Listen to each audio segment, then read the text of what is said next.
안녕하십니까. 기사퍼스트 권호석입니다.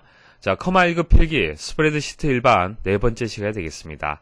자, 이번 시간에 설명드린 내용은요, 상당히 중요합니다. 필기 때도 중요하지만은 실기 때는 더더욱 중요합니다. 그래서 필기 학습을 하실 때 좀 더 집중을 하시고요. 실기까지 준비한다 그런 마음을 가지시고 강의를 들으시면은 실기 때 많은 도움이 되실 겁니다. 자, 우리가 이전 시간에 배웠던 내용은요, 데이터를 입력을 하고, 자, 입력된 데이터를 편집을 하는데요. 자, 셀 서식에서 내가 원하는 데이터 형식으로 표현하는 방법을 배웠습니다. 자, 이번 시간에 설명드린 내용은요, 자, 함수라는 것을 말씀을 드릴 건데, 자, 이 함수는 데이터를 입력을 하고 처리하는 데 있어서 도움이 되는 그런 이제 기능들입니다. 예를 들어서 성적표를 만든다라면은 데이터가 입력이 되면은 이제 국어 점수, 영어 점수, 수학 점수 이렇게 각각 학생별로 해서 입력이 되겠죠. 자, 처리 단계에 들어가게 되면은 총점이라든지 석차라든지 평균이라든지 자, 이런 값들을 구할 필요가 있겠죠. 그래서 이런 값들을 직접 계산에 의해서 구할 수도 있지만은 함수를 이용하게 되면은 좀 더 쉽고요. 그리고 빠르고 정확하게 계산해서 구할 수가 있습니다. 그래서 함수를 알게 되면은 엑셀을 제대로 활용할 수 있다. 그렇게 말씀드릴 수 있습니다. 자, 함수라는 것은 일단 수식이라는 개념을 이해를 해야만 여러분들이 알 수가 있습니다. 그래서 수식이라는 것은 말 그대로 이제 계산하는 식을 얘기를 하는데요. 사칙 연산 생각하시면 됩니다. 뭐 1 더하기 2 이게 뭡니까? 이게 수식이 되는 거죠. 자, 어려운 것이 아니고요. 이런 수식의 개념을 아셔야만 함수를 좀 더 이해하기 쉽습니다. 그래서 먼저 수식에 대한 개념을 잡을 수 있도록 계산기 프로그램을 같이 한번 만들어 보도록 하겠습니다. 자, 그리고 이번 시간 설명드릴 함수는요, 이런 종류들에 대해서 말씀을 드릴 건데 각각의 기능들을 기출문제 풀이하면서 차근차근 설명을 드리겠습니다. 너무 걱정하지 마시고 차근차근 하나하나 배워나간다, 그렇게 마음을 가지시면 되겠습니다. 그리고 함수를 설명을 드릴 때 무조건 암기해라 그렇게 말씀드리진 않습니다. 실기까지 제가 생각을 해서 여러분들 응용할 수 있도록 그렇게 강의를 진행하도록 하겠습니다. 자, 계산기 프로그램을 만들면서 자, 수식에 대한 개념을 잡아보도록 하겠습니다. 자, 엑셀을 이용하게 되면은 계산기 프로그램을 쉽게 만들 수가 있습니다. 자, 먼저 사칙 연산이 가능한 기본적인 이런 표를 만드시고요. 각각의 항목의 이름들을 입력을 먼저 합니다. 자, 그래서 먼저 두 번째 행 같은 경우에는 덧셈을 해주는 건데요. 입력 1 값이 만일 1이다. 자, 입력 2의 값이 2다. 자, 그랬을 때는 결과값이 얼마가 돼야 되는 겁니까? 그렇죠. 3이 돼야 되는 건데요. 자, 여기서 주의할 점은 직접 값을 이렇게 입력을 해서 만드는 것은 아닙니다. 자, 물론 입력 1과 입력 2는 직접 값을 입력을 해야 되죠. 근데 계산 결과는 항상 3이 되는 것은 아니죠. 자, 입력 값이 예를 들어서 4가 입력이 되고 2가 입력되면은 3이 아니라 6으로 바뀌어야 됩니다. 그래서 계산이 되는 방법, 그러니까 이 수식을 만드는 방법이 좀 달라요. 자, 뺄셈도 마찬가지입니다. 4 빼기 2를 하게 되면 이 값을 가지는데 입력 값은 항상 바뀐다라고 가정을 하고 계산 결과에 수식을 만들어줘야 됩니다. 자, 계산기 프로그램 한번 만들어 보도록 하죠. 자, 입력 값이 1번이 2, 2번은 2라고 가정을 하겠습니다. 자, 결과는 3이 되는 게 당연하죠. 자, 근데 이렇게 입력하면 이건 계산기 프로그램이라고 할 수가 없습니다. 자, 입력값이 바뀜에 따라서 결과값도 같이 바뀌어줘야겠죠. 자, 그럼 수식을 어떻게 입력하면 되겠습니까? 자, 항상 수식을 입력을 하실 때는 셀의 위치를 하고요. 등호를 먼저 입력을 하십시오. 등호. 자, 등호를 입력을 하고요. 셀을 참조를 해야 되는데요. 셀을 참조하는 겁니다. 값을 참조하는 것이 아니고요. 셀의 위치 값을 참조를 해야 되는 겁니다. 자, 셀의 위치 값을 참조를 할 때는 해당 셀을 클릭을 해주시면 됩니다. 자, 그리고 키보드에서 덧셈 하시고요. 다시 입력 두 번째 값을 선택을 해 주십시오. 그리고 엔터. 자, 그러면 3이란 결과가 만들어졌죠. 자, 입력 값을 한번 바꿔보겠습니다. 자, 엔터 입력을 하니까 입력 1과 입력 2의 값에 따라서 계산 결과는 그때그때 바뀐다라는 것을 알 수가 있습니다. 자, 뺄셈도 한번 해보도록 하겠습니다. 자, 등호 주시고요. 입력 1 빼기 입력 2 그리고 엔터. 자, 값을 한번 바꿔보도록 하겠습니다. 자, 6 빼기 2. 자, 엔터. 자, 계산 결과가 바뀌게 되죠. 자, 여기서 한 가지 말씀을 드리겠습니다. 자, 이런 식으로 이제 입력 1과 입력 2가 이제 값이 입력이 되었는데요. 자, 이런 값들은 고정된다고 해서 상수라고 얘기를 합니다. 상수 하나 기억을 하십시오. 그 다음 계산 결과에 보시면은 클릭을 하면요. 수식 입력 줄에 이런 계산식이 보이죠. 이것을 수식이라고 얘기를 합니다. 수식. 자, 수식을 만드는 방법은 여러 가지 방법이 있어요.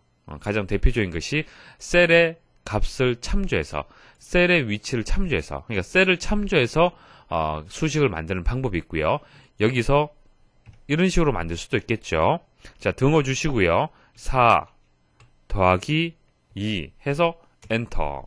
자, 이렇게 입력할 수도 있겠죠. 물론 이것도 수식이라고 볼 수가 있습니다. 그래서 상수를 이용한 수식이고요. 이것은 셀의 참조를 이용해서 수식을 만든 겁니다. 자, 계산기 프로그램 나머지 부분들은 여러분들 직접 한번 이렇게 수식을 입력을 해서 한번 만들어 보십시오. 자, 수식과 관련된 이제 출제된 내용들, 자, 이론적인 부분도 말씀을 드리겠습니다. 자, 수식이란 것은 계산을 수행하여 결과값을 산출하는 것이다. 자, 기본적으로 수식에서 참조하는 셀의 값이 변경되면 관련 셀의 값이 변경된다. 그러니까 참조하는 셀, 자 1번, 2번이 되겠죠. 그리고 관련 셀의 값이 변경된다. 그게 계산 결과가 되는 겁니다. 그러니까 참조하는 셀의 값이 바뀜에 따라서 계산 결과인 관련 셀의 값이 바뀌게 되는 거죠. 그러니까 계산 결과라는 셀의 값은 B2, C2의 셀을 참조하기 때문에 항상 바뀔 수밖에 없습니다. 자, 연산자. 자, 연산자라는 것은 사칙 연산자 생각을 하시면 됩니다.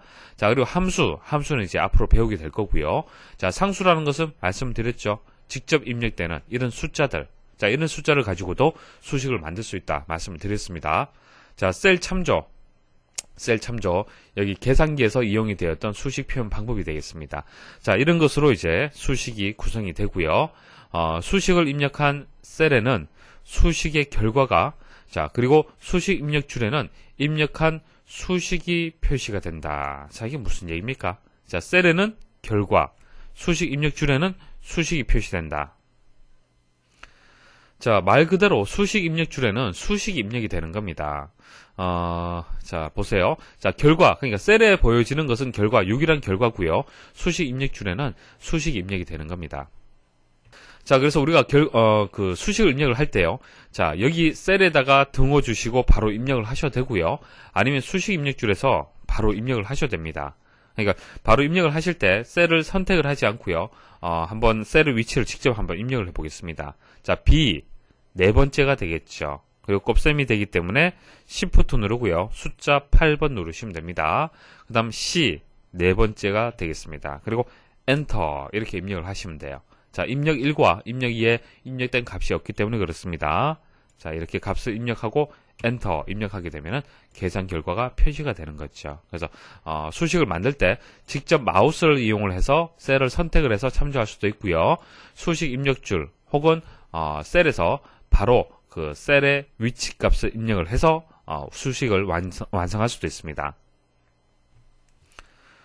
수식에 사용되는 문자열 데이터에는 이중 따옴표로 묶어준다. 자, 그러니까 데이터를 표현하는 우리 약속입니다. 약속.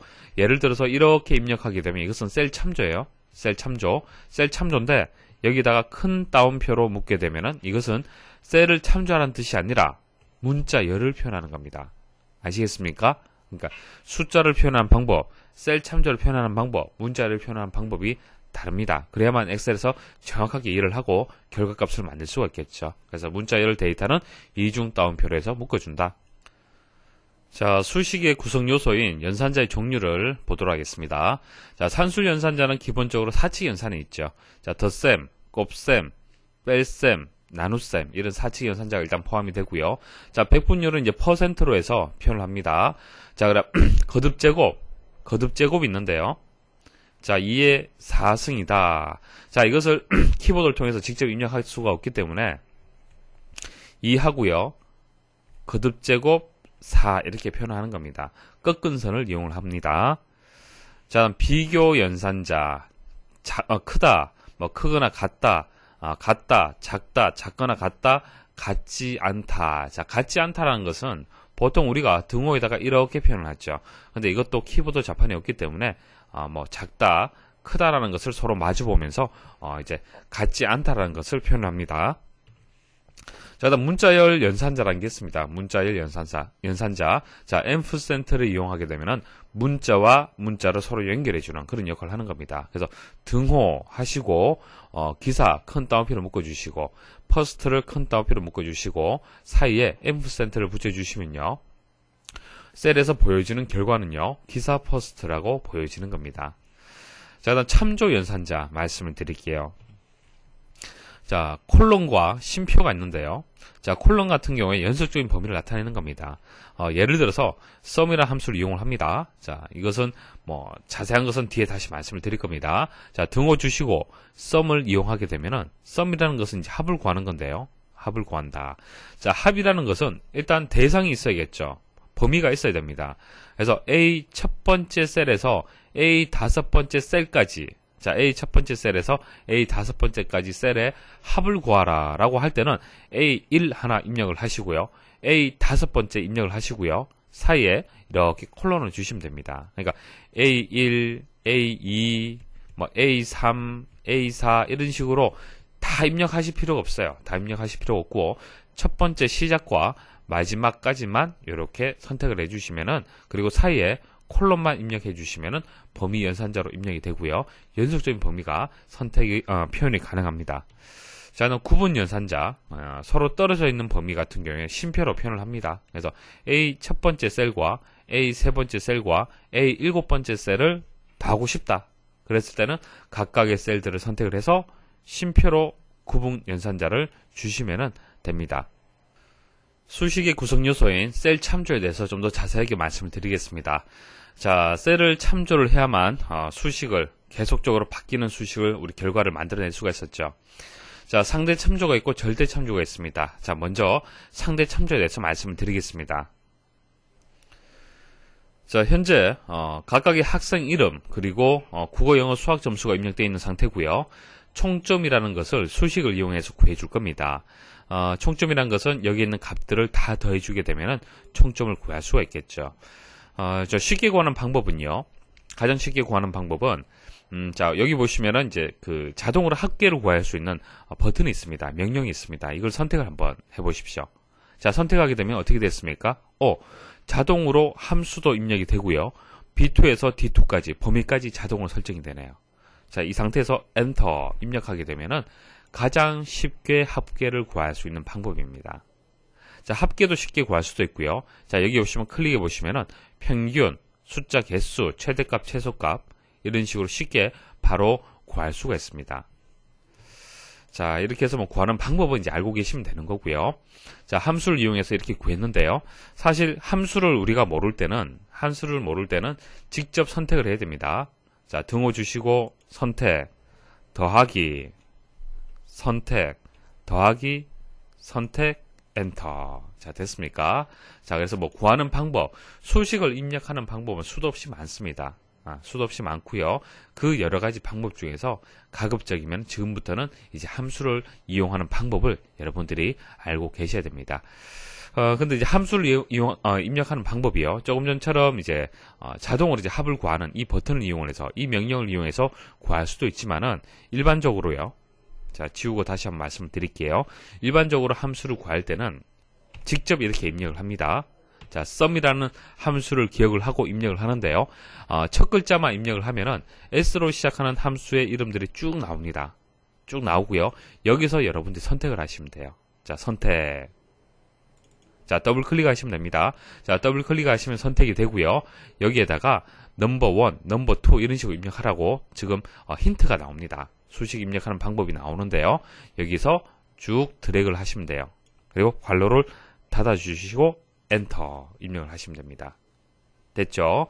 자, 이렇게 해서 입력을 하셔도 되고요. 그 다음 수식을 그 함수를 마법사를 한번 이용을 해볼게요. 자, 함수 마법사는 함수의 이름 자체 아예 기억이 나지 않을 때, 그때는 함수 마법사를 이용하시면 됩니다. 자, 클릭을 하시면요. 함수 마법사가 실행이 됩니다. 실행이 되고요. 함수를 선택할 수 있도록 되어 있습니다. 자, 먼저 범주가 나오죠. 자, 모든 함수가 나옵니다. 근데 모든 함수에서 내가 원하는 함수를 찾으려면은 좀 어렵겠죠. 그래서 여러 개의 범주로 나뉘게 됩니다. 자, 재무도 있고요. 재무 관련된 함수, 날짜, 시간, 수학, 삼각, 자, 통계. 자, 이런 다양한 범주를 볼 수가 있고요. 자, 그 중에서 합이라는 것은 수학과 관련이 있는 거죠. 자, 그래서 쭉 내려보시면요. 자, 여기서 또 여러 개의 함수들이 보여지는데요. 여기서 내가 원하는 함수를 찾을 때 혹시 첫 글자가 기억나시면은 바로 S라고 누르시면 또 이동이 됩니다. 자, 그래서 여기서 쭉 내려보시면은 클릭하게 되면은 함수에 대한 설명이 있습니다. 아래쪽에 설명이 나옵니다. 그래서 설명을 보고 선택을 하시면 됩니다. 자, 이름이 기억이 안 날 때 말씀을 드리는 거예요. 자, 선택을 하고 다시 확인 한번 눌러보겠습니다. 자, 확인 누르시면은 함수의 이름은 이제 찾았는 거고요. 그 다음 범위까지 설정을 할 수 있도록 함수 마법사가 계속 이어집니다. 그래서 넘버 1, 넘버 2 여기에다가 함수의 범위를 설정을 하시면 됩니다. 자, 기억나지 않는다라면 자동으로 설정이 되었는데요. 설정되는 값을 그대로 이용을 해서 엔터 입력하셔도 되고요. 자, 기억이 안 난다. 그러면 여기서 클릭 그리고 범위 설정을 직접 이렇게 하시면 됩니다. 그리고 자, 엔터 입력하시고요. 다시 확인 버튼 눌러 보십시오. 그러면은 함수가 이렇게 함수 마법사를 이용을 해서 쉽게 구할 수가 있습니다. 자, 수식을 만드는 여러 가지 방법 말씀을 드렸습니다. 자, 셀을 하나하나 선택을 해서 덧셈을 해서 구할 수도 있고요. 썸이나 함수를 이용을 해서 범위 설정을 해서 구해주는 방법 말씀을 드렸습니다. 자, 추가로 하나 더 말씀을 드리면은 자, 썸을 이용을 해서요. 썸에서 괄호 열고요. 직접 셀을 이렇게 선택을 해서 또 합을 구할 수도 있습니다. 자, 그때는 어떻게 구해줘야겠습니까? 자, 보세요. 썸 해서 괄호 열고, 자, 선택. 그러니까 연속 범위가 아니고요. 비연속적인 범위를 선택을 할 때. 자, 여기서 컨트롤 누르고요. 또 셀 선택, 또 셀 선택. 자, 이렇게 하게 되면은 쉼표로 해서 범위가 이제 그 비연속적으로 선택이 가능합니다. 자, 괄호 닫아주시고요. 엔터 누르시면 됩니다. 자, 이런 식으로 이제 썸을 구해줄 수도 있습니다. 자, 여러 가지 방법이 있습니다. 여러분들이 선택을 해서 이제 그 결과를 만드시면 되고요. 자, 여기서 말씀드리는 것은 중요한 것은요. 상대 참조에 대해서 이제 말씀을 드릴 겁니다. 자, 그래서 결과적으로 우리가 권동현의 학생의 총점을 구했잖아요. 그죠? 뭐 함수를 이용을 하든 함수 마법사를 이용을 하든 뭐 직접 입력을 하든 이제 각각의 셀을 직접 참조를 해서 덧셈 기호를 이용을 해서 구하든 어찌됐든 총점을 구했습니다. 그러면 이 수식을 아래쪽에도 그대로 입력을 해줘야 되죠. 자, 그런데 함수에서는요, 채우기 핸들이라는 자동 완성해주는 그런 기능이 있습니다. 그래서 채우기 핸들을 이용해서 쭉 한번 드래그 내려보십시오. 그리고 떼보시면은 자동으로 총점을 구해줍니다. 자, 좋은 기능이죠. 자, 보세요. 이것을 다 더하게 되면은, 자, 범위 설정하면은 오른쪽 하단 보십시오. 합계가 얼마인지 이렇게 표시가 됩니다. 자, 하나만 선택을 해볼게요. 자, 합계가 210이죠. 맞죠? 딱 범위 선택을 하면은 220. 또 범위 선택하면은 개수가 얼마인지, 평균이 얼마인지, 합계가 얼마인지 나옵니다. 자, 오른쪽에 합계가 자동으로 구해졌다는 것을 알 수가 있습니다. 자, 그런데 보세요. 자동 완성하는 이 채우기 핸들, 이것은 복사한다는 얘기죠. 복사. 근데 복사라는 개념은, 우리가 알고 있는 개념은요, 이 수식을 그대로 복사하기 때문에 B 두 번째에서 D 두 번째까지 이 범위까지, 자, 함수 이름을 복사하는 것은 문제가 되지 않는데 이 범위까지 같이 복사한다라고 우리는 생각을 하잖아요. 그렇죠? 그런데 엑셀에서는요, 상대 참조를 합니다. 기본적으로 상대 참조. 자, 보세요. 자, B 두 번째에서 D 두 번째.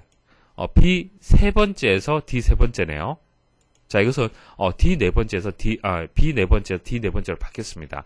자, 이것처럼 행이 바뀝니다. 행.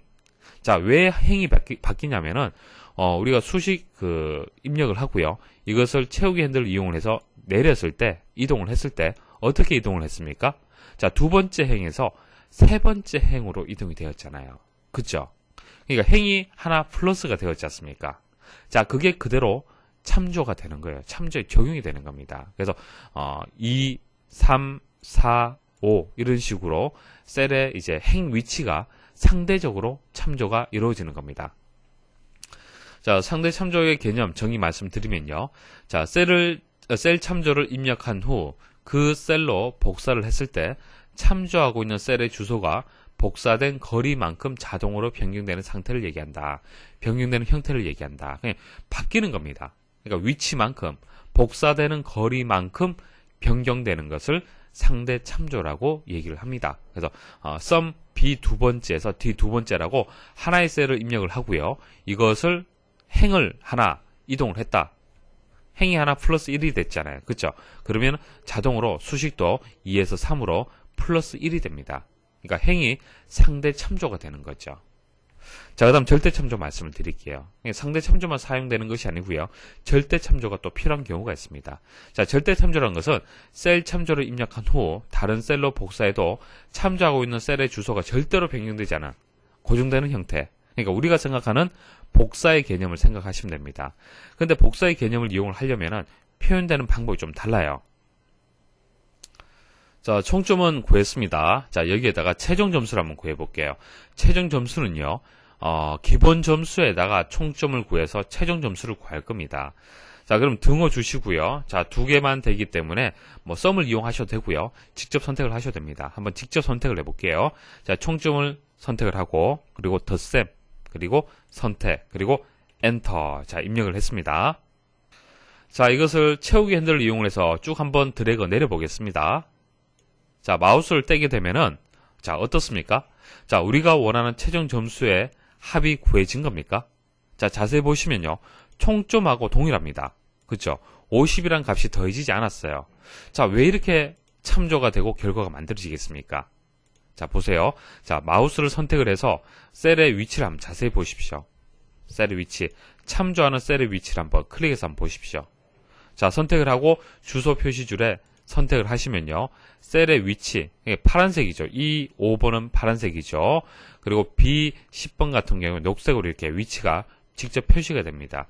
자, 보시면 아시겠지만은 상대 참조가 되면서 기본 점수가 고정이 되어야 되는데, 그러니까 총점은 210 더하기 50, 220 더하기 50, 260 더하기 50 해서 최종 점수를 구해줘야 되는데 기본 점수도 상대 참조가 되면서 한 칸씩 내려진다는 얘기입니다. 자, 여기에서는 자, 더블 클릭해 보십시오. 더블 클릭하면은 이제 직접 참조의 위치를 볼 수가 있습니다. 자, ESC 누르시고요. 자, 더블 클릭하시면은 이 세 번째는 맞는데 총점의 위치는 맞는데요. 기본 점수의 위치는 B 8번째가 아니고요. B 8번째가 아니고요. 수정을 해볼게요. B 7번째가 맞죠. 맞습니까? 이런 식으로 기본 점수는 고정이 돼야 됩니다. 자, 이때 사용하는 방법이 절대 참조의 개념이 되는 겁니다. 자, 한번 만들어 보도록 하겠습니다. 그러니까 절대 참조를 해야 될 게 어떤 겁니까? 자, B 두 번째 셀은 상관이 없죠. B 두 번째 셀은 계속 상대 참조를 해야 됩니다. 자, B 7번째 셀만 딱 묶어주면 좋을 것 같아요. 그쵸? 항상 고정. 그대로 복사하면 좋을 것 같습니다. 자, 이때 F4번 눌러보십시오. 자, F4번 누르시면요. 달러 표시가 되면서 묶어주죠. 자, B 앞에 달러 표시, 7 앞에 달러 표시가 있습니다. 그러니까 행렬 위치에 앞에 달러 표시가 붙게 되면은 고정입니다. 자, 엔터 입력을 하고요. 그리고 채우기 핸들 이용을 해볼게요. 쭉 내려보시면은 어떻습니까? 이제 제대로 구해졌네요. 그쵸? 자, 보세요. 셀의 위치를 보시면은 B 7번째가 묶여서 계속 고정이 됩니다. 자, 이 두 번째에서 B 7번째 셀을 먼저 그 수식을 통해서 구해주고요. 여기에다가 F4번을 눌러서 고정을 해줍니다. 고정해주면은 이렇게 플러스 1, 행이 플러스 1이 된다 하더라도 고정이 됩니다. 자, 기본 점수 50원, 최종 점수의 행 위치가 바뀐다 하더라도 고정되어야 된다. 그래서 절대 참조가 필요합니다. 자, 절대 참조를 해주실 때는 F4번을 누르시면 됩니다. 자, 그 다음 혼합 참조라는 것은 상대 참조와 절대 참조가 서로 이제 같이 이용이 되는 겁니다. 자, 보도록 하죠. 자, 절대 참조를 이제 표현을 했던 이 수식 입력줄에 보시면은 정확하게 말씀을 드리면요. 달러 표시는 이제 B에 대한 달러 표시 앞부분은, 그 다음에 그 뒷부분의 달러 표시는 7에 대한 달러 표시가 되는 겁니다. 그러니까 열이죠. B는 열이 되는 거고요. 7은 행이 되는 거죠. 그래서 행과 열을 각각 묶어줄 수가 있습니다. 절대 참조로. 자, 이 상태에서 F4번 한번 더 눌러보십시오. 눌러보시면 바뀌죠. 또 한 번. 자, 또 한 번. 자, F4번을 누르면은 완전한 절대 참조. 이거는 행과 열을 모두 절대 참조로 묶어두는 거고요. 또 한 번 누르시면은 달러 표시가 어디 있습니까? 7 앞에 있죠. 그러니까 행만 묶어주고, 그 행만 묶어주고 열은 어떻게 되는 거예요? 열은 상대 참조하겠다는 뜻입니다. 자, 또 한 번 누르시면요. 자, 이것은 열은, 자, 열은 항상 고정, 비열은 고정. 그 다음 7, 행은 상대 참조하겠다는 뜻이에요. 그래서 이런 식으로 우리가 정확하게 표현하고자 하면 이런 식으로 표현하시면 돼요. 그러니까 호나 참조를 주시는데 B는 그대로 두시고 7은 고정이죠. 행은 바뀌어서는 안 된다는 얘기예요. 그렇죠? 현재 수식에서는 이런 식으로 수식을 주시고 쭉 내려주시면은 결과가 동일합니다. 그러니까 행이 이제 고정이 되는 거죠. 이게 혼합찬조의 개념이 되는 겁니다. 자, 그래서 우리가 이제 그 수식을 만드는 기본적인 이제 사용 방법 말씀을 드렸습니다. 자, 이제 기출 문제 풀이 들어가도록 하죠. 다음 중 셀 범위에 이름을 작성하고 참조하는 작업에 관한 설명으로 틀린 것은 셀 범위가 항상 우리가 수식을 작성을 할 때 이용이 됐죠. 그래서 셀을 참조를 하는데요. 그 참조되는 범위를 우리가 좀 이해하기 쉬운 이름을 정의를 해서 이용을 할 수가 있습니다. 자, 예시를 가지고 설명을 드릴게요. 자, 우리가 썸을 구하는데요. 이 범위를 자주 이용을 한다라고 가정을 하겠습니다. 자, 그럼 보통 우리는 썸 함수를 이용을 해서 이렇게 범위 지정을 하고, 자, 괄호 닫고요. 엔터 이렇게 입력을 하죠. 그래서 썸 함수 뒤에는 이렇게 범위가 들어갑니다. 합을 구할 대상이 들어가는데요.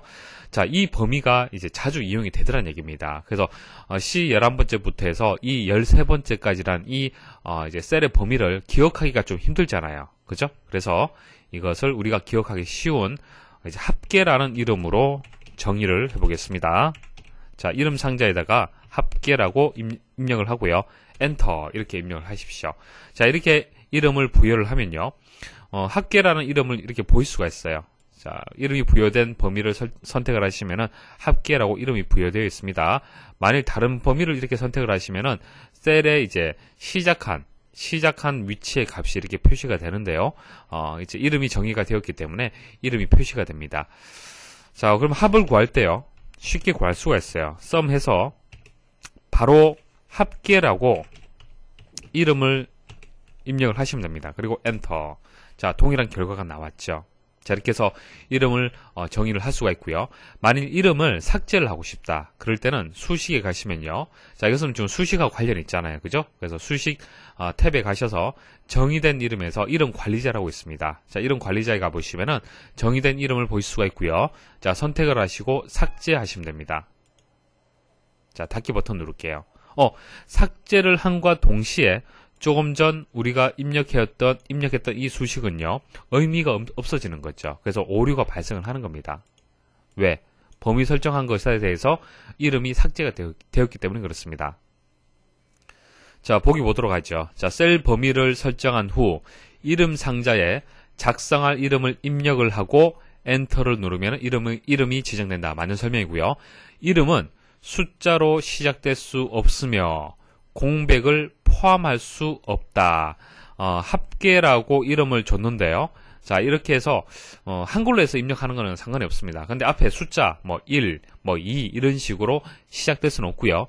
중간에 이제 공백을 포함할 수는 없습니다. 이것은 이름을 작성하는 규칙이기 때문에 여러분들 기억을 좀 하셔야 됩니다. 자, 이름을 지정한 후 지정된 이름을 제거할 수 있다. 자, 삭제하는 것도 보여드렸습니다. 4번은 이제 오답인데요. 자, A 첫 번째에서 A 네 번째까지의 영역의 점수를 수학으로 이름을 지정한 후, 그러니까 영역을 수학이라고 지정을 했네요. 자, 수학 이름을 이용하여 등호 수학 더하기 A5와 같이 수식을 작성하면 A 첫 번째 셀부터 A 다섯 번째 셀까지 합계 구해준다. 자, 보기에는 맞는 것 같죠? 맞는 것 같은데요. 틀렸습니다. 자, 보세요. 자, 여기 나와 있는 수식을 그대로 한번 풀어볼게요. 자, 수학이 어떻게 되는 겁니까? A1에서 A 네 번째까지라는 얘기잖아요. 그럼 풀어서 설명을 하면요. 수식이 이렇게 되는 겁니다. 근데 이렇게 수식을 입력해 보시면 아시겠지만은, 결과가 안 나옵니다. 자, 왜냐면은 범위가 들어갔기 때문에 그래요. 범위. 자, A 더하기 B라면은 A의 값과 B의 값을 더해주는 거죠. 더해주는 건데 여기서 A라고 할 수 있는 A1에서 A4까지는요. 합을 구하라는 것인지 무엇을 구하라는 것이 명시가 안 된 겁니다. 그러니까 단지 범위가 연속된 범위가 들어가는 거고요. 그래서 이것을 합을 구할 수 있도록 썸을 이용을 해서 썸 수학이라고 입력을 하고 A 다섯 번째를 더해주면요. 이때는 합이 구해집니다. 그런데 범위가 들어갔기 때문에 틀렸습니다. 현재 작업하고 있는 통합 문서에 시트 1 시트에서 시트 3 시트까지 A 첫 번째 셀의 합을 구하고자 한다. 자, 잘못된 참조 방법은 자, 문제를 일단 이해를 하셔야겠죠. 자, 통합 문서에는 여러 개의 시트로 이제 구성이 됩니다. 자, 그림을 보시면은 시트 1, 시트 2, 시트 3까지 이렇게 3개의 시트가 있습니다. 자, 각각의 시트마다 A 첫 번째 셀은 다 존재하고 있겠죠. 다 있을 겁니다. 자, 시트 1에 A 첫 번째 셀, 시트 2에 A 첫 번째 셀, 시트 3에 A 첫 번째 셀. 그래서 이 문제에서 얘기하는 것은 이 3개의 시트에 A 첫 번째 셀에 이제 그 합을 구한다는 얘기입니다. 합을 구하는데 자, 어떻게 이제 참조를 할 거냐? 그 참조 방법이 이제 틀린 것을 찾으라. 그런 얘기가 되겠습니다. 일단 기본적인 참조 방법을 말씀 좀 드릴게요. 자, 가장 기본이 되는 것은 이 방법입니다. 자, 쉼표를 통해서 각각의 셀을 선택하는 거죠. 각각의 셀. 자, 시트 첫 번째에 A1, 자, 시트 두 번째에 A1, 시트 세 번째에 A1입니다. 이런 식으로 시트 이름이 앞에 오고요. 뒤에는 셀 이름이 들어갑니다. 자, 사람 이름이 성과 이름으로 구성이 되듯이 자, A 첫 번째 셀이라고만 얘기하면 안 되겠죠. 자, 어떤 시트에 있는 A 첫 번째 셀인지 얘기를 해야 됩니다. 그래서 앞부분에 이제 시트 이름이 들어가고요. 뒷부분에 셀 이름이 들어갑니다. 구분자가 들어가야 되는데 느낌표가 사이에 들어가줘야 됩니다. 자, 이게 가장 기본적인 이제 합을 구하는 이제 셀 범위 설정하는 방법이고요.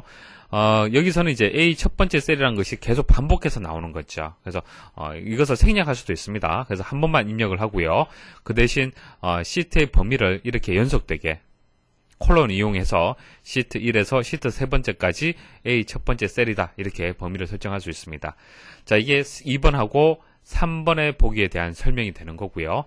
자, 4번도 가능합니다. 보세요. 쉼표를 기준해서 시트 1에서 시트 두 번째까지 A 첫 번째 셀, 그리고 시트 세 번째 A 첫 번째 셀, 이런 식으로 해서 범위 설정할 수도 있습니다.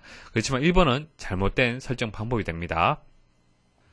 아래의 데이터에서 영업부의 연봉 합계를 계산하려고 한다. 자, 다음 중 이 11번째 셀에 들어갈 함수식으로 옳은 것은, 자, 이번 문제부터 본격적으로 함수에 대해서 여러분들이 학습을 하실 겁니다. 여러분들이 알고 있는 함수는요, sum이라는 함수 하나 알고 계시죠?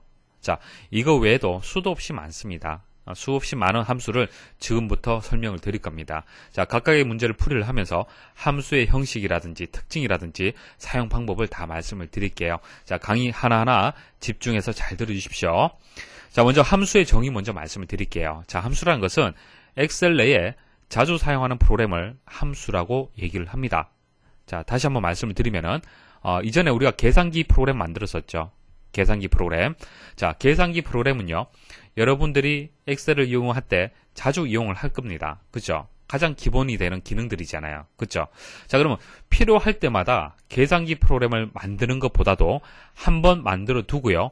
필요할 때마다 호출, 가지고 와서 이용을 한다라면은 생산성, 그러니까 효율성이 더 높아질 겁니다. 그렇죠? 한번 만들어 두고 가지고 온다라면은, 필요할 때마다 가지고 온다라면 더 효과적일 겁니다. 그게 함수가 되는 거예요. 함수. 계산기 프로그램 하나 만들고요. 이게 자주 이용이 된다. 그러면 이것을 함수로 만들어 두는 겁니다. 그리고 계산기라고 해서 그냥 호출해서 가져와서 쓰는 겁니다. 자, 이렇듯이 엑셀에는요, 여러분들이 엑셀을 이용해서 작업을 할 때 필요한 여러 가지 기능들, 여러 가지 프로그램들을 함수라는 이름으로 해서 미리 만들어 뒀습니다. 그래서 함수를 직접 만드실 필요는 없고요. 함수를 가지고 와서 사용하는 방법만 여러분들이 알고 계시면 돼요. 자, 썸도 마찬가지죠. 합계를 구한다. 합계를 구할 때 필요한 함수가 무엇이냐? 아, 그것은 썸이다. 라는 정도. 그리고 썸을 이용을 할 때는 괄호 안에 합계의 범위가 들어간다. 자, 이렇게 썸 함수 이름과 사용 방법 정도만 아시면은 얼마든지 합을 구할 수가 있습니다. 맞습니까? 그래서 지금부터 함수의 이름과 함수의 사용 방법을 계속적으로 말씀을 드릴 거예요. 자, 그래서 엑셀 내에 자주 사용되는 이제 프로그램을 함수라고 얘기를 하고요. 자, 함수는 함수 이름과 인수로 구성이 됩니다. 자, 썸이라면은 썸이 함수 이름이 되는 거고요. 인수는 합계의 범위가 인수가 되는 겁니다. 그래서 함수 이름과 인수가 있어야만 결과를 만들어낼 수가 있어요. 자, 문제 다시 한번 돌아가 볼게요. 자, 문제는요. 연봉의 합계를 구하라 라는 것이 아니죠. 영업부의 연봉의 합계를 구하라고 그랬습니다. 자, 부서에 보시면요. 영업부도 있고요. 총무부도 있습니다. 보통 우리가 연봉의 합계를 구하라고 하게 되면은 간단하죠. 썸 함수 이용을 해서 합계의 범위를 이 네 번째에서 이 10번째까지 해서 범위 설정만 하면은 합계를 구할 수가 있어요. 그래서 이렇게 썸을 이용해서 구할 수 있는 것은 연봉의 합계를 구하는 겁니다. 그런데 이 문제는 영업부라는 조건이 붙었죠. 조건. 그러니까 3천만 원하고 2천만 원. 이 값들만 가지고 와서 합을 구해줘야 됩니다. 자, 그럼 어떤 함수를 이용을 해야 될까요? 단순히 썸만 이용을 해서는 값을 구할 수가 없습니다. sumif라는 다른 함수를 이용을 하셔야 돼요. sumif. 자, 합을 구하는데요. if 조건이 붙는 겁니다. 그래서 조건에 맞는 합계를 구하는 함수가 되는 겁니다. 자, sumif 기억을 하셔야 돼요. 자, 그럼 sumif의 이제 이름은 여러분들 이제 기억을 하실 거고요. 사용 방법 말씀을 드릴게요. 자, 일단 인수가 어떻게 들어가는지 알고 계셔야 됩니다. 자, 먼저 말씀드리면 합계의 범위는 당연히 들어가겠죠. 자, 여기서 여기까지. 자, 여기서 여기까지. 그러니까 썸을 구할 때의 범위와 동일합니다. 일단 동일하고요. 근데 조건이 들어가줘야겠죠. 자, 영업부라는 조건이 들어가줘야 됩니다. 자, 그런데 합계의 범위하고요. 영업부라는 조건만 들어가서는 sumif를 이용해서 결과를 만들 수가 없어요. 왜냐면은 자, 이 데이터 전체 데이터 중에서 영업 분야, 총무 분야 이런 것을 판단을 엑셀이 바로 할 수는 없습니다. 범위 설정해 줘야 됩니다. 그래서 조건을 만족하는 범위, 조건을 구할 범위를 또 설정을 해줘야 돼요. 그래서 D 4번째에서 D 10번째까지 조건 범위 나오고요. 그 다음 조건 들어가고요. 그 다음 합계 범위까지 해서 3개의 인수값을 가지고 있어야만 sumif를 이용할 수 있습니다. 자, 이제 sumif의 사용 방법 아시겠죠? 자, 지금부터 계속 함수를 설명을 드릴 건데요. 따로 공부한다, 따로 함수를 공부를 해야겠다, 강의 듣고 난 뒤에 따로 복습을 해야겠다, 그런 생각하지 마십시오. 강의 들으시면서 바로바로 암기하고 기억을 하셔야 돼요. 자, 문제 보세요. 영업부의 연봉 합계를 구하라고 했습니다. 그럼 합계를 구하는데 일단 sum이라는 것을 기억을 하셔야겠죠. sum. 그런데 조건이 붙었기 때문에 if가 붙어야겠구나 라고 생각을 하는 거예요. 그래서 sumif라는 것을 기억을 하셔야 됩니다. 생각을 하시고 조건에 맞는 합계를 구하는데 일단 합계의 범위는 들어가야 될 거고 조건이 들어가는데 조건의 범위도 같이 짝으로 들어가야 된다. 자, 이렇게 기억을 하시면 됩니다. 그래서 정답은 2번이 되겠습니다. 다음과 같은 시트에서 A 9번째 셀에 아래의 수식을 입력했을 때 계산 결과로 올바른 것은 자, A 9번째 셀이 자, 여기가 행이 9번째 행이죠. 자, 이 위치가 되겠습니다. 자, 이 위치에 함수식을 이렇게 입력을 한 겁니다. 근데 잘 보시면요. sum이라는 함수는 여러분도 이해를 하실 건데 자, offset이라는 새로운 함수가 나왔네요. 자, 그리고 함수 속에 또 함수가 있습니다. 자, 이것을 중첩함수라고 얘기를 하는데요. 자, 이렇게 해서 여러 개의 함수들이 중첩해서 되어 있을 때는 안쪽 함수부터 먼저 풀이를 하시면 됩니다. 자, 이거 먼저 풀이하시고 그 다음 sum을 이용을 해서 합을 구해 주시면 돼요. 자, 안쪽 먼저 보도록 하겠습니다. 자, offset 같은 경우에는 영역을 이제 찾는 겁니다. 영역. 내가 찾고자 하는 영역을 선택해 주는 겁니다. 그래서 이제 인수가 5개가 들어갑니다. 좀 복잡한데요. 5개 인수가 들어가요. 그래서 시작되는 위치, 그 다음 행렬값, 그리고 높이, 너비가 들어갑니다. 자, 예시를 통해서 말씀을 드릴게요. 일단 시작값이 A1이잖아요. 자, 그럼 여기서 출발을 하는 겁니다. 자, 여기서 출발을 하고 이제 영역을 찾는 겁니다. 자, A 첫 번째에서 행렬이 삼행 2열이에요. 삼행 2열. 자, 이동을 하는 겁니다. 하나, 둘, 셋. 세 개의 행을 이동을 하고요. 그 다음 열을 하나, 둘 이렇게 이동을 하는 겁니다. 여기까지가 찾았는 것이 이 위치예요. 자, 이 위치에서 높이와 너비가 더 추가가 됩니다. 그래서 높이는 1이 되고, 자, 높이가 1이라는 얘기는 그 사이즈 그대로 셀 하나가 되는 거예요. 그리고 너비가 2라고 했기 때문에 여기서 하나, 그리고 하나 더 두 개가 되는 겁니다. 결과적으로 C 네 번째에서 D 네 번째까지의 영역을 찾은 겁니다. 자, 그래서 뭐 안쪽 함수를 이제 이용을 해서 구한 영역이 C의 네 번째에서 D의 네 번째를 구해준 겁니다. 자, 이것을 썸을 하란 얘기죠. 그래서 C 네 번째에서 자, D 네 번째까지 값을 구하게 되면 170이 정답이 되겠습니다. 다음 중 수식에 대한 설명으로 옳은 것은, 자, 옳은 거 하나만 일단 기억하시면 됩니다.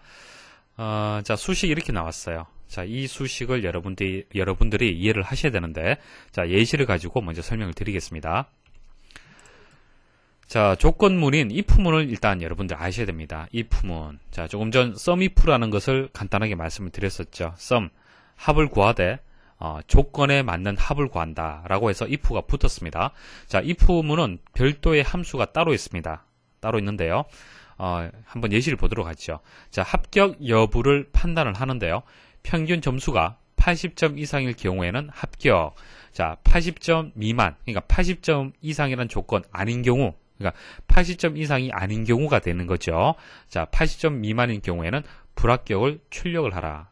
보통 우리가 시험 응시를 하고 결과, 그러니까 합격이냐 불합격이냐 그것을 판단할 때 가장 많이 쓰는 거죠. 이게 if문의 가장 기본 형태가 되겠습니다.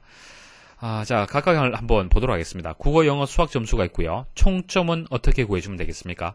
자, 여기서 여기까지의 썸이죠. 썸이 되는 거고요. 평균은 어떻게 구합니까? 총점이 구해지면요. 이 총점에다가 전체 건수를 나눠주게 되면은 평균을 또 구할 수가 있습니다. 그 다음 합격 여부는 어떻게 되겠습니까? 자, 평균 점수를 가지고, 자, 이 문제에서는 80점 이상일 때, 80점일 경우에는 합격, 만일 60점이라면은 불합격이 표시가 돼야 되는 거예요. 그래서 if문은 하나의 셀의 조건에 따라서 두 개의 결과값을 가질 수 있을 때, 그때는 if문을 사용을 해야 됩니다. 그러니까 두 가지 조건을 간다는 얘기는 두 가지 결과값을 나타낼 수가 있기 때문에 그 값들이 일단 인수값으로 표시가 돼야 됩니다. 그렇죠? 합격일 수도 있고 불합격일 수도 있는 겁니다. 자, 그러면은 합격이냐 불합격이냐 그것을 판단할 수 있는 조건도 당연히 들어가줘야겠죠. 여기서 조건이 평균이 80점 이상이다라는 조건이 되는 겁니다. 80점 이상일 경우, 80점 이상이 아닌 경우 이렇게 두 가지 조건 나뉘는 거죠. 그래서 F2번, 자, F2번에 셀의 값이 80 이상이냐라고 묻는 겁니다. 80 이상이라면은 이 조건을 만족한다라면은 그것은 true가 되는 거죠. yes, true가 되는 거고요. 그때는 합격이 표시가 되는 거고요. false, 이 조건을 만족하지 않을 때는 불합격이 입력이 되는 겁니다. 자, 다시 한번 수식을 보도록 하겠습니다. 자, 바깥쪽에 if문이 있고요. 안쪽에는 오와 함수가 있습니다. 그리고 합격, 불합격이라고 이렇게 true, false에 대한 이제 표시될 문자열이 있습니다. 뭐 말씀드렸다시피 중첩 함수인데요. 중첩되어 있을 때는 일단 안쪽을 먼저 생각하시면 됩니다. 먼저 찾고 그 다음 if문을 처리를 해주시면 됩니다. 그래서 if문은 일단 조건이 인수가 이렇게 세 개가 이제 인수가 들어가고요. 오화 함수는 이제 조건이 되는 겁니다. 조건. 자, 그러면 오화 함수가 어떤 뜻이 있는지 말씀을 좀 드릴게요. 자, 오화 함수는요. 또는이라는 의미가 있죠. 또는. 그리고 and는 뭡니까? 그리고 라는 의미가 있죠. 그래서 지금 쉼표로 해서 두 가지 조건이 들어갔는데요. 이런 뜻입니다. 자, C 두 번째의 값이 40 이상, D 두 번째의 값이 60 이상. 오화라는 것은 또는 뭐 이거나 이런 뜻이죠. 그래서 이 첫 번째 조건, 이걸 두 번째 조건이라고 했을 때 첫 번째 조건을 만족하거나 두 번째 조건을 만족하거나, 그러니까 1번하고 2번하고 둘 중에 하나만 만족하면 돼요. 물론 동시 만족도 관계가 없겠죠. 그래서 둘 중에 하나만 만족을 해도 이것은 true가 되는 겁니다. true. 이해하시겠습니까? 이게 오화예요. 자, and는 뭡니까? and는 동시에 만족할 때, 그리고 그래서 이게 첫 번째고 이게 두 번째면은 이 조건과 이 조건을 동시에 만족을 해줘야 돼요. 예를 들면은 이렇습니다. 여러분들이 시험 결과가 여러 개 과목이 있는데 과락 발생 가능성이 있죠. 과락. 그래서 40점을 일단은 40점 이상이 되겠죠. 40점이란 과락이 있다라면 40점 이상이 돼야 되고요. 평균 값은 60점 이상이 돼야 될 겁니다. 그럴 경우에는 AND를 사용할 수밖에 없죠. AND. 합격, 불합격 판단할 때. 맞습니까? 자, 이 조건과 이 조건을 동시에 만족을 해줘야 돼요. 그때만 합격이 되는 겁니다. 그래서 AND는 그리고 두 가지 조건을 동시에 만족을 할 때 AND가 되는 겁니다. 여기서는 오화가 되기 때문에 이 조건이나 이 조건은 둘 중에 하나만 만족을 해도 이제 합격이 되는 거고요. 그렇지 못할 경우, false가 되는 경우에는 두 조건을 하나라도 만족을 못할 때, 그때는 불합격이 되는 겁니다. 자, 이것을 다시 풀어서 말씀드리면요. 자, C 두 번째 셀의 값이 40 이상. 자, 40 이상이거나 오화죠. D 두 번째 셀의 값이 60 이상이면은 합격. 둘 중에 하나만 만족해도 합격. 그렇지 않다라면 불합격이다. 됐습니까? 자, 2번이 정답이 되고요. 다음 시트에 F2 셀에 총점이 큰 값을 기준으로 순위를 구한 후 채우기 핸들을 이용하여 F5번 셀까지 드래그 하려고 한다. 자, 다음 중 F2 셀에 수식으로 옳은 것은, 자, 이 문제를 해결을 하려면은, 자, 순위를 구하는 함수를 알고 계셔야 됩니다. 일단 데이터가 이렇게 입력이 되어 있고요. 자, 점수가 입력이 되어 있죠. 그래서 총점을 구하는 것은 여러분들 쉽게 구할 수가 있을 거고요. 자, 이 총점을 가지고 이제 순위를 구할 겁니다. 보통 우리는 순위를 구할 때 높은 값이 1이 되는 거죠. 그 다음 2등, 3등, 4등. 맞습니까? 자, 큰 값이 1등, 그 다음 작은 값, 그 다음 작은 값. 이런 식으로 순위를 매겨주죠. 이해하시겠습니까? 자, 이게 내림차순 방식이에요. 자, 이게 내림차순 이제 순위 정렬 방식이고요. 그 다음, 낮은 값. 자, 이게 제일 낮겠죠. 1등, 2등, 3등, 4등. 그러니까 점수가, 총점이 이렇게 올라갈수록 순위가 올라가는 경우. 1등, 2등, 3등, 4등, 5등. 이것은 오름차순이에요. 오름차순. 근데 보통 우리가 순위라고 했을 때는 총점이 높은 점수에서 낮은 점수로 우리가 순위를 매기잖아요. 그쵸? 그래서 내림차순으로 보통 정렬을 해서 순위를 계산을 합니다. 그래서 여기 보시면 총점이 큰 값을 기준으로, 이 말이 내림차순이에요. 내림차순. 큰 값을 순위 1로 주겠다는 얘기입니다. 아시겠습니까? 자, 석차를 구할 때, 순위를 구할 때는요, 두 가지 방식이 있어요. 내림차순이 있고 오름차순이 있습니다. 이 문제는 내림차순 문제예요. 자, 그럼 순위를 구해야 되는데, 일단 랭크라는 함수를 기억을 하셔야겠습니다. 랭크 함수. 자, 랭크 함수에 들어가는 인수값을 한번 생각을 해보죠. 자, 여러분들 상식적으로 생각하시면 됩니다. 암기하려고 하지 마시고 이해를 하셔야 돼요. 자, 총점을 구한다. 247의 총점을 구한다. 247의 순위를 구한다. 그러면 247이라는 석차를 구할 대상은 일단 있어야겠죠? 자, 어떤 값의 석차를 구할 거냐? 대상이 있어야 되고요. 그 다음 석차를 참조할 범위가 있어야 됩니다. 어디서 어디까지 값들 중에서 이 값의 석차를 구할 거냐? 순위를 구할 거냐? 맞습니까?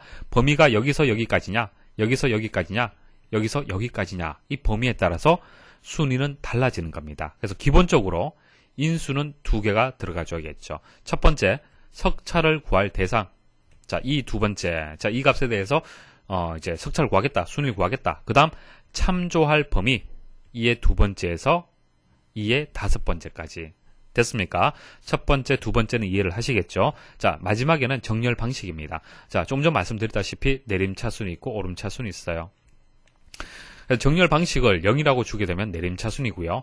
0 이외의 숫자, 뭐 1이나 2나 3이나 다른 값을 주게 되면 이제 오름차순이 되는 겁니다. 그리고 생략했을 때, 자, 인수를 두 개만 입력했을 때는 기본적으로 내림차순 되는 겁니다. 그러니까 석차를 구할 때, 순위를 구할 때 일반적으로 내림차순 정렬하기 때문에, 자주 이용하기 때문에 생략도 가능하다는 얘기예요.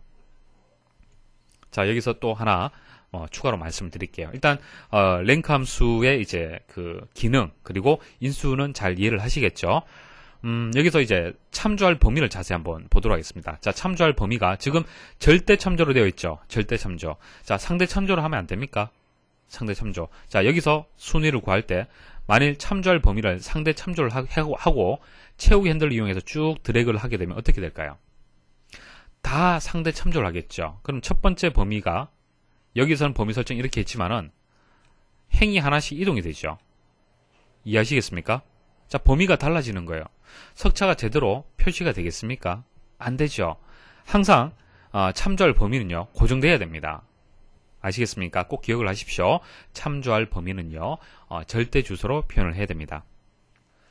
아래 워크시트에서 D9번째 셀에 직급이 대리이면서 기본급이 만 이상인 직원들의 평균 연령을 나타내고자 한다. 자, 다음 중 D9번째 셀에 들어갈 수식으로 옳은 것은? 자, 두 가지 함수를 말씀을 드릴게요. 일단 여기서 여기까지는 이제 조건이 되는 거죠. 조건이 되는 거고요. 이 조건을 만족할 때 이제 평균 연령을 구하라. 이 얘기가 되겠습니다. 이제 그 표를 보시면은 자, 이름부터 해서 나이까지 이렇게 나와 있습니다. 자, 이 나이를 보고 우리는 평균 연령을 쉽게 구할 수가 있죠. 자, 평균 연령을 구할 때는요, 이제 에버리지 함수를 이용하면 됩니다. 에버리지 함수. 그리고 구할 범위를 그 인수 값으로 주시면은 쉽게 우리는 이제 그 평균 값을 구할 수가 있습니다. 자, 근데 문제에서는 그 뭐 평균 값을 구하라는 것이 아니고요. 조건이 붙었죠. 직급이 대리이면서 자, 직급이 대리가 돼야 되고요. 일단 기본급도 만 이상이 되어야만 그때의 평균 연령을 구하라는 얘기입니다. 그래서 에버리지 함수를 이용해서는 이 조건 처리가 불가능하고요. 또 다른 함수를 이용을 해야 됩니다. 그때 사용되는 함수가 D-average 함수를 이용을 합니다. 자, 조건에 맞는 평균을 구할 때는 D-average 함수를 이용을 하는데요. if문을 합치게 되면 되지 않습니까? 라고 여러분들 질문 주실 수 있는데요. 그렇지는 않습니다. 이게 조금 이전에 설명드렸던 그 값을 구하는 함수하고 좀 다르죠. 에버리지 함수는. 에버리지 함수는요, 이 전체의 데이터를 이용을 해서 한 개의 값을 만드는 겁니다. 그러니까 이전에 말씀드린 것은 각각의 행에 맞는 수식을 하나 입력을 하고 채우기 핸들 이용을 해서 이렇게 복사를 해서 그렇게 해서 우리 구해줬었죠. 맞습니까? 행이 기준 됐잖아요. 행. 하나의 행만 가지고도 결과를 만들 수 있는 그런 수식이 사용이 되었었습니다. 그런데 이 수식은요, 연령, 평균이란 개념 자체가 이 전체를 다 활용을 해야 돼요. 조건이 붙잖아요. 그렇죠? 그래서 여기에 있는 값을 다 이용을 해야 되기 때문에 그러니까 데이터베이스라는 개념이 들어갑니다. 데이터베이스는 어렵게 생각하지 마시고요. 전체 범위라고 생각하시면 됩니다. 그러니까 이 문제를 해결하기 위해서는 이 표에 있는 값을 다 활용을 해야 된다. 다 이용하는 것이 좀 더 효과적이다. 그렇게 이해를 하시면 됩니다. 그래서 if라는 개념이 들어가는 것이 아니고 데이터베이스라는 개념이 들어가기 때문에 인수도 조금 달라져요. 자, 보세요. 자, 일단 범위가 먼저 들어가줘야 됩니다. 자, D라는 것이 들어가게 되면은 전체의 범위가 먼저 들어가 줍니다. 인수값이. 그래서 A 첫 번째에서 D 여섯 번째까지 해서 일단 범위 설정을 하고요. 자, 범위 설정을 하고 그럼 평균을 구할 대상이 필요하겠죠. 어디서 어디까지입니까? 자, 여기서 여기까지잖아요. 그렇죠? 자, 이 범위가 두 번째 인수로 들어가야 되는데 D1이라고 들어갔네요. D1은 항목이죠. 항목. 맞습니까? 자, 항목 이름만 셀의 위치만 정해주면 됩니다. 왜? 데이터베이스, 그러니까 엑셀에서는 이 전체 범위를 일단 인식을 하고 있어요. 범위 설정을 해줬기 때문에 나이라고, 그러니까 이 위치만 찍어주게 되면은 평균을 구하는데 나이 항목에 있는 값들을 가지고 평균을 구하는 거구나 라고 이해를 하는 겁니다. 그래서 D1이라고만 주시면 돼요. 아시겠죠? 자, 또는 4라고 주셔도 상관이 없습니다. 자, 첫 번째 열, 두 번째, 세 번째, 네 번째죠. 자, 네 번째 열의 값들이 평균을 구할 대상이다 라고 해서 4라고 주셔도 상관없습니다. 됐죠? 자, 그래서 지금까지 말씀드린 것은 일단 범위가 기본적으로 들어가줘야 되고요. 그 다음 평균을 구할 대상, 일단 열 들어가줘야 되고요. 나머지 마지막은 무엇이 되겠습니까? 조건이죠. 자, 조건이 들어가줘야 되는데 조건이 조금 달라요. 그죠? A 9번째에서 B 10번째까지 이런 범위가 들어갔네요. 그죠? 보통 조건, 여기서는 이면서라고 했기 때문에 AND잖아요. AND. 맞습니까? 첫 번째 조건, 두 번째 조건을 동시에 만족을 해야 된다. 뭐뭐 이면서라고 얘기를 했기 때문에 AND 함수를 이용하면 되는데 왜 이런 식으로 표현을 했을까? 자, 금방 말씀드렸다시피 이것은 데이터베이스 함수입니다. 하나의 셀 값을 구해서 복사하는 개념이 아니에요. 전체의 범위에서 조건을 별도로 지정을 해서 서로 비교 판단을 해줘야 됩니다. 자, 생각을 해보십시오. 만일 AND 함수를 이용을 한다. 자, 첫 번째 조건 뭐죠? 대리죠, 대리. 자, 대리라는 조건을 줬고요. 그 다음 기본급이 10,000 이상이로 했죠. 자, 이렇게 조건을 줬습니다. 자, 이게 첫 번째 조건이고 이게 두 번째 조건인데요. 여기에 어떤 값들의 범위가 들어가줘야겠습니까? 자, 대리라고 판단하는 것은 직급이 되는 거죠. 여러분 생각할 때는 그냥 직급해서 이렇게 주면 될 것 같지만은 안 됩니다. 이건 바른 수식이 아닙니다. 여기에서는 셀 위치가 들어가줘요. 셀 하나의 위치. 셀 하나의 위치가 들어가줘야 되는데 이것은 셀들이 되는 거잖아요. 셀 그룹이 되는 거잖아요. 범위가 되는 겁니다. 그래서 AND 함수를 이용할 수는 없습니다. 자, 결과적으로 이것은 데이터베이스 함수이기 때문에 여러분들 생각하고는 조금 사용 방법이 다르다는 얘기입니다. 자, 개념이 조금 어렵기 때문에 다시 한번 설명을 드릴게요. 자, 더블 클릭을 해보겠습니다. 자, 에버리지 함수를 이용해서 쉽게 나이의 평균은 구할 수가 있습니다. 그죠? 근데 조건, 직급이 대리면서 기본급이 10,000 이상일 때, 그때는 dAverage 함수를 이용을 해야 되고요. 첫 번째 들어가는 것은 데이터베이스가 들어갑니다. 데이터베이스 전체 범위가 들어가고요. 자, 두 번째는 열이 들어가줘야 돼요. 평균을 구할 열이 들어갑니다. 그리고 마지막에는 조건이 들어갑니다. 근데 조건을 AND나 OR 연산을 이용해서 구하는 것이 아니고요. 셀을 참조할 수 있도록 별도의 영역에다가 조건을 표시를 해야 됩니다. 그래서 직급이 대리이다. 기본급이 10,000 이상이다. 이렇게 표현을 하는 겁니다. 자, 더블 클릭하시면은 조건이 이제 그 셀 범위를 참조했는 것을 보실 수가 있죠. 자, 그리고 한 가지 더 말씀을 드리면은 AND인 경우가 있고요. OR인 경우가 있잖아요. 그죠? AND일 때는 동시에 만족을 해야 되기 때문에 이 값이 같은 행에 놓여지면 됩니다. 같은 행에. 만약 OR하면은 이 값이 여기, 그러니까 행이 다른 행에 이제 걸치게 되고요. 범위 설정도 자, 여기서 여기까지 이렇게 범위 설정하시면은 이건 OR가 되는 겁니다. 이해하시겠습니까? 자, 되돌리기 하고요. 원래 상태로 되돌리겠습니다. 자, 그래서 같은 행에 있으면은 AND가 되고 다른 행에 있으면은 이제 OR 연산, OR 조건이 되는 겁니다. 그리고 여기 항목의 이름, 여기 값을 그대로 가져왔죠. 이 값이 그대로 동일한 값을 가져야 되고요. 자, 그래서 뭐 결과는 이제 3번이 정답이 되는데요. dAverage 함수의 인수가 어떻게 들어가는지 꼭 기억을 하십시오. 다음과 같이 시트에서 A 8번째 셀에 아래의 수식을 입력했을 때 계산 결과로 올바른 것은, 자, 수식을 잘 분석을 하셔야겠죠. 자, 중첩 함수네요. 자, 안쪽에는 offset, 그리고 바깥쪽에는 count라는 함수가 들어갔습니다. count. 안쪽부터 한번 분석을 해보죠. 자, offset은 그 영역을 찾는 거죠. 자, 시작 위치가 D6번째입니다. 자, D6번째부터 해서 시작을 할게요. 자, 행렬의 값, 그리고 높이와 너비가 되겠습니다. 자, 행렬이 마이너스 값이네요. 그러면 반대로 거슬러 올라가야 됩니다. 하나, 둘, 셋, 넷, 다섯. 됐습니까? 그 다음, 하나, 둘, 셋. 됐죠? 자, 여기까지 일단 찾았습니다. 자, 높이가 2가 되고 너비가 2네요. 자, 높이는 이쪽 방향 아닙니다. 자, 여기에서 높이, 행이 증가가 돼야 되잖아요. 그쵸? 이렇게 높이가 자 2로 설정이 되고요. 자, 너비는 또 2가 되기 때문에 우측으로 이렇게 범위 설정이 됩니다. 그래서 결과적으로 여기서 여기까지의 범위가 되겠습니다. 자, 일단 범위를 찾았죠. 범위는 A 첫 번째에서 어디까지입니까? B 두 번째까지 범위 찾았어요. 자, 그러면 카운트의 의미만 알고 계시면 되겠네요. 카운트는 뭐죠? 센다는 얘기죠. 숫자를 센다. 그런 의미로 생각하시면 됩니다. 숫자를 카운팅한다. 숫자를 셈한다. 자, 그렇게 생각하시면은 쉽게 답을 접근할 수 있을 겁니다. 숫자를 일단 찾는 거예요. 숫자. 자, 이거 문자, 숫자네요. 그죠? 그래서 카운트는 숫자가 들어있는 셀의 개수를 구하는 겁니다. 셀의 개수. 결과 어떻게 될까요? 1이 되는 거죠. 이해하시겠습니까? 다음 시트에 D 10번째 셀에서 D 카운트. 자, 인수는 이렇게 입력이 되었고요. 자, 결과값으로 오른 것은, 자, 카운트는 알겠는데, 데이터베이스 함수가 이용이 됐네요. 자, 데이터베이스 개념이 들어갑니다. 결과를 말씀을 드리면, 조건에 맞는 이제 범위에 이제 숫자가 들어있는 셀의 개수를 구하는 겁니다. 그러니까 숫자가 들어있는 셀의 개수, 카운트죠. 이제 조건이 들어가는 거예요. 조건이 들어갈 때 이제 데이터베이스의 개념이 들어가는 겁니다. 그래서 인수는 먼저 일단 데이터베이스 들어가줘야겠죠.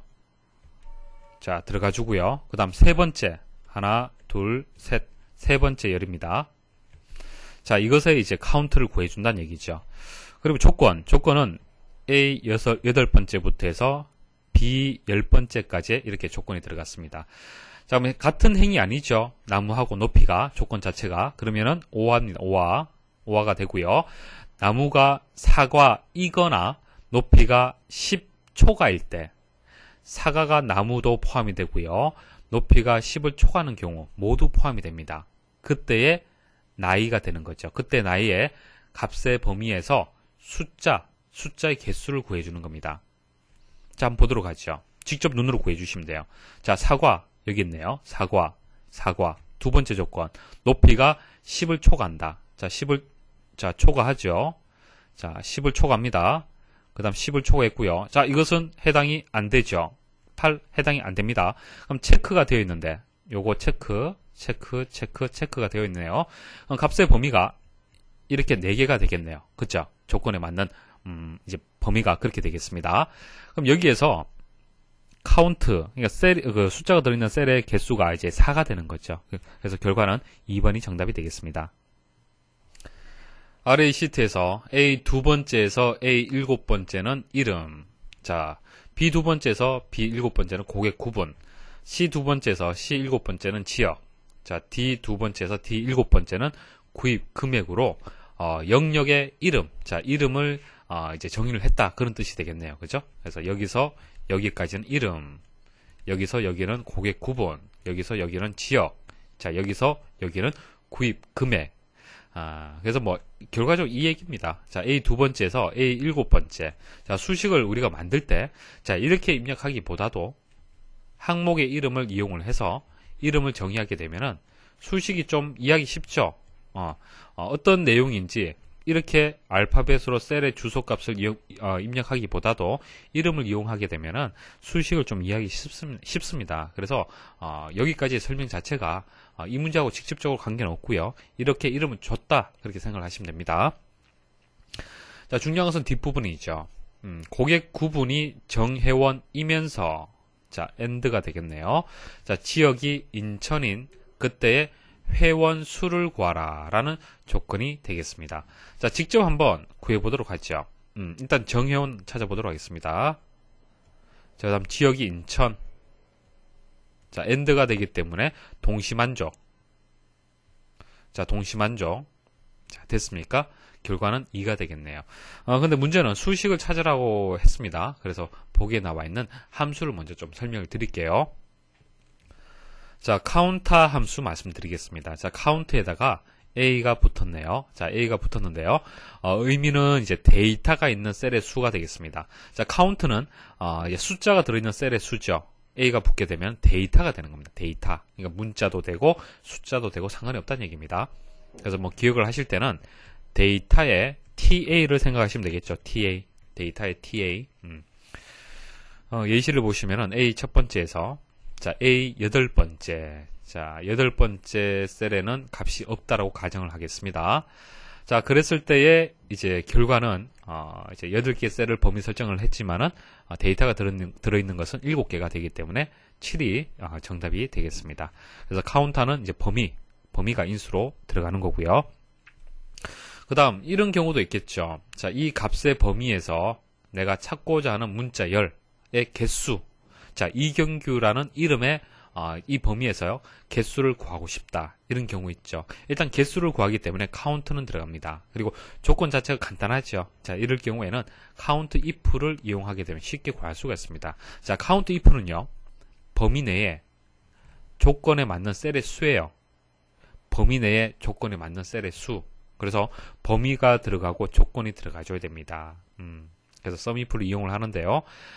범위는 A1에서 A7번째가 이제 범위가 되겠죠. 조건은 이제 이경규가 이제 조건이 되는 겁니다. 그래서 범위하고 조건을 이용해서 인수가 2개 들어가면서 결과를 찾을 수가 있습니다. 그래서 1번에서 3번까지는 카운트하고 카운트 if, 카운트 사용 방법이 좀 틀렸습니다. 틀렸고요.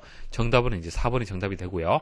사용된 함수가 SUMPRODUCT라는 함수가 이용이 되었습니다. 자, SUMPRODUCT는 개념 이해가 조금 어려울 수 있습니다. 잘 들어보십시오.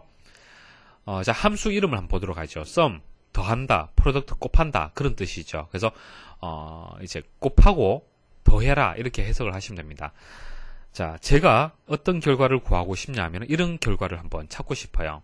자, n 4번째에서 n 23번째, o 4번째에서 o 23번째. 자, 각각의 값들, 이 범위를, 이 2개의 범위를 서로 곱하고 싶어요.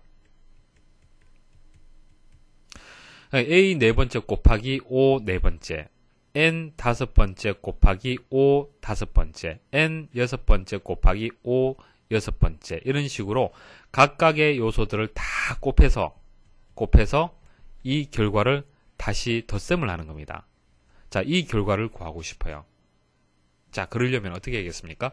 자, 지금처럼 일단 곱셈 수식을 적용을 해서 각각을 다 곱해줘야겠죠. 그리고 썸 이용해서 합을 구해줘야 됩니다. 그래서 곱하고 더하고를 같이 이용을 해야 되는데 그것을 한 개의 변수로 해서 구할 수 있는 것이 SUMPRODUCT라는 함수가 되겠습니다. 그럼 SUMPRODUCT는 어떤 인수를 가져야겠습니까? 그렇죠. 값의 범위, 셀의 범위가 같이 들어가줘야겠죠. 맞습니까? n 4번째에서 n 23번째, o 4번째에서 o 23번째라고 해서 쉼표로 해서 각각의 범위를 이렇게 정해줘야 됩니다.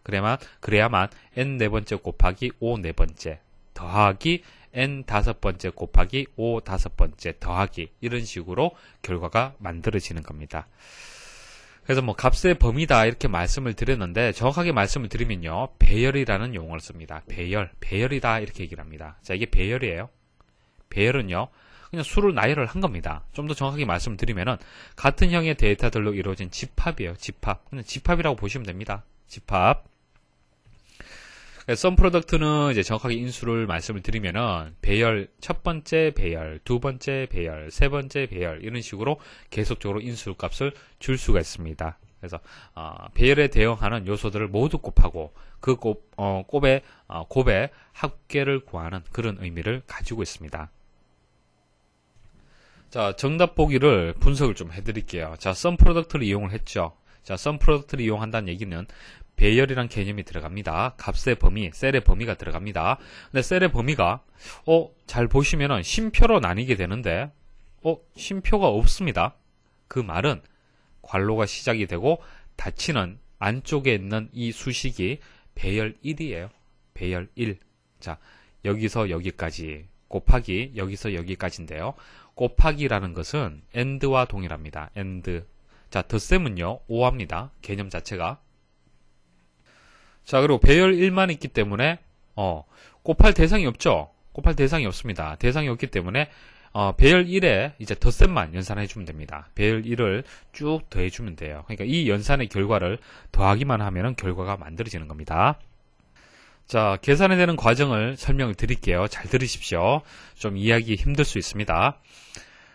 자, 곱셈 연산자를 두고요. 앞부분 먼저 보도록 하죠. 자, 고객 구분이 정혜원이냐. 자, 고객 구분은요. 범위가 여기서 여기까지죠. 자, B 두 번째부터 B 일곱 번째까지입니다. 그래서 B 두 번째가 정혜원이 맞느냐, 세 번째가 맞느냐, 이런 식으로 쭉 비교 판단이 들어가 주는 겁니다. 근데 B 두 번째는 정혜원이 아니죠. 그 다음 B 세 번째는 맞습니다. 맞고, 아니고, 맞고, 아니고, 맞습니까? 자, 맞다라는 것은 true가 되는 거고요. 틀렸다는 것은 false가 되는 겁니다. 우리가 참 거짓을 나누듯이 조건에 맞느냐, 틀리냐 판단하게 되면 true와 false로 나눌 수가 있겠죠. 그래서 false, true, true, false, true, false가 되는 거예요. 그 다음, 지역이 인천이다. 자, 지역이 인천. 자, 인천인 경우에는 true, 아닌 경우에는 false가 되는 겁니다. 그래서 true, false, true, true, true, false가 되는 거예요. 자, 여기에다가 곱하기라고 지금 말씀을 드렸죠. 곱하기 이제 연산이 들어가는데 곱하기라는 것은 AND 생각하시면 됩니다. AND. 동시에 만족을 해야 되는 거예요. 자, 동시에 만족을 해야만 true가 되는 겁니다. 동시에 만족. 자, 동시에 만족 되었습니까? 아니죠. 되었습니까? 안 되고요. 자, 여기 동시에 만족했네요. 자, true. 안 되고 됐고요. 자, 여기는 안 됐습니다. 자, true란 것은 컴퓨터에서 true는 1로 인식을 하고요. false는 0으로 인식을 합니다. 컴퓨터에서는. 그래서 true인 값을 우리는 1로 표시를 하고요. 나머지는 0으로 이렇게 표시를 하시면 됩니다. 자, 이것을 결과적으로 더하는 거예요. 결과적으로 덧셈을 하는 거잖아요. 그렇죠? 자, 이것을 덧셈을 하게 되면 결과값이 2가 되는 겁니다. 다음 중 A1셀에 sum product 해서 이렇게 수식이 입력이 되었다. 그리고 엔터키를 눌렀을 때 결과값으로 옳은 것은, 자, 설명을 드릴게요. 자, sum product 함수를 이용을 했고요. 자, 심표로 해서 앞부분은 이제 배열 1이 되고 뒷부분에 배열 2가 되는 겁니다. 중괄호를 이용을 했는데요. 자, 중괄호는 배열 수식을 입력을 할 때 중괄호를 이용을 합니다. 자, 배열을 표현하는 이제 약속이 되겠습니다. 자, 배열 구분 기호가 되고요. 그 다음 배열 내에 보시면은 쉼표가 있고요. 자, 그리고 세미콜론이 있는데요. 쉼표는 이제 열을 구분하는 기호고, 세미콜론은 행을 구분하는 기호입니다. 자, 무슨 뜻인지 말씀을 드릴게요. 자, 이것은 각각의 요소가 되는 겁니다. 자, 각각의 요소고요. 자, 우리 행렬에서, 자, 1값이 먼저 나왔잖아요. 그죠? 자, 배열에서 1값이 먼저 나왔는데, 1, 일단 들어가고요. 그 다음 쉼표는 열을 구분한다라고 말씀을 드렸죠. 열. 자, 이쪽이 열이죠. 첫 번째 열, 두 번째 열. 첫 번째 행, 두 번째 행. 맞습니까? 그럼 열을 구분하기 때문에 2는 여기에 들어가야 됩니다. 두 번째 열에. 자, 그럼 3 같은 경우에는 세미콜론 다음에 들어갔습니다. 세미콜론. 세미콜론은 이제 행 구분 기호죠. 행 구분 기호. 그래서 3이 여기 들어가고요. 그 다음에 1은 여기 들어갑니다. 자, 이렇게 이제 행열로 지금 표현을 한 겁니다. 자, 오른쪽도 마찬가지죠. 2행 2열짜리입니다. 이렇게 요소의 값이 이제 저장이 됐다는 뜻입니다. 결과적으로 이제 첫 번째, 두 번째, 세 번째, 네 번째 각각의 요소들을 다 곱해서 더해 주시면 되는 거예요. 그러니까 이런 내용을 모른다 하더라도 각각의 요소를 다 구해서 값을 구해 주시면 됩니다. 자, A 첫 번째 셀에 sum product를 이용해서 또 이렇게 입력이 되었습니다. 자, 쉼표로 되어 있는 상태고요. 1 곱하기 5 더하기 2 곱하기 6 더하기 3 곱하기 7 더하기 하시면 됩니다. 그래서 결과적으로 38이 정답이 되겠습니다. 다음 시트에서 A 두 번째에서 A 일곱 번째 영역의 이름이 대표로 정의되었다. 자, 여기서 여기까지 대표로 정의가 되었고요. 자, A 여덟 번째 영역에 매치라는 함수를 이용했네요. 자, 수식이 이렇게 입력이 되었고요. 자, 결과를 찾아라 이렇게 나왔는데요. 일단 매치 함수의 이제 그 사용 그 기능, 자, 기능과 이제 그 인수값을 이해를 하셔야 됩니다. 자, 매치. 자, 매치라는 얘기 들어보셨습니까? 자, 매치. A 매치. 우리 축구 때 축구할 때 이제 A 매치 경기다. 이런 얘기 하잖아요. 그죠? 그래서 우리 매치라는 것은 경기, 시합, 맞수 이런 의미가 있습니다. 그래서 매치라는 함수가 이제 사용되는 이제 용도는요.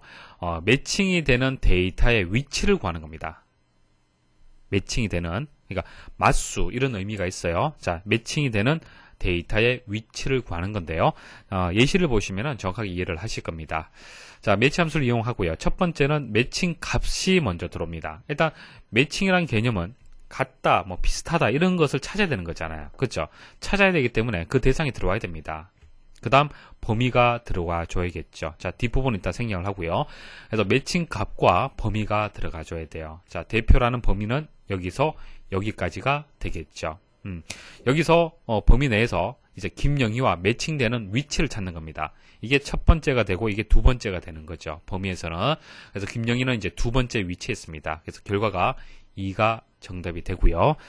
추가적으로 설명 좀 드릴게요. 자, 0 옵션이 있고 1, -1이 있습니다. 자, 0은 정확한 값을 찾는 겁니다. 정확하게 맞는 값을 찾는 옵션이 되는 겁니다. 그 다음 1은요, 지금은 이제 문자이기 때문에 상관이 없는데 숫자일 경우, 예를 들어서 말씀드리는 겁니다. 자, 작거나 같은 값, 자, 작거나 같은 값 중에서 가장 근사값, 가장 가까운 근사값을 찾는 겁니다. -1은요, 크거나 같은 값 중에서 가장 근접한 값을 찾는 그런 옵션이 되겠습니다. 값이 1, 2, 3, 4, 5, 6이 있다. 내가 찾는 값이 만일 3.5가 된다. 그랬을 때 같은 값이 없잖아요. 그죠? 그때 1을 옵션을 줬을 때와 마이너스 1을 옵션을 줬을 때는 결과가 달라질 겁니다. 다음 워크시트에서 A 8번째 셀에 아래의 수식을 입력했을 때 계산 결과로 옳은 것은 잘 보시면요. 바깥쪽 괄호, 바깥쪽 괄호는 인덱스 함수를 얘기를 하는 거고요. 안쪽에 인수가 심표를 기준해서 3개의 인수가 들어갔고요. 두 번째, 세 번째 보니까 매치 함수를 이용을 했습니다. 일단 매치 함수를 이용을 해서 값을 반환을 해야겠죠. 그래서 인수가 3개가 들어가고 그것을 이용을 해서 인덱스 결과를 만들어내야 됩니다. 인덱스 함수는요.